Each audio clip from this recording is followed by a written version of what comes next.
Oma backt wieder mal Stolle. Und das Fritzl hilft mit in der Küche. Ganz stolz ist die Oma und freut sich, wie dichtig ein Liebling schon ist. Er rührt, wischt den Zucker, kippt Eier, bringt Milch bei, hat alles im Griff und strahlt voller Stolz zu der Oma. Das gibt heut ein Stolle mit Piff. Dann muss die Oma geschwind etwas holen. Der Kleine ist allein in der Küche. Er schleicht zu der Dose mit Rosinen und zieht sie schnell runter zu sich. Bloß kann er die Blechbix nicht halten. Zu klein ist sein Suchen die Hand. Sie fällt und rollt über den Boden ins hinterste Eck an der Wand.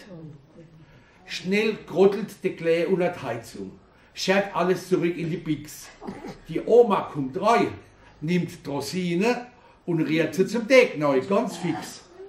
Zum Glück hat sie gar nichts gemacht, man braucht halt ein bisschen Glück. Schon bald ist die Stolle gebacken und jeder versucht gleich so ein Stück. Ganz plötzlich ruft Friedrich der Kleine, ich habe Rosinen mit 6 Beeren. Und außerdem strahlt der kleine Ischl, der hat sie sogar noch 2 Flischel.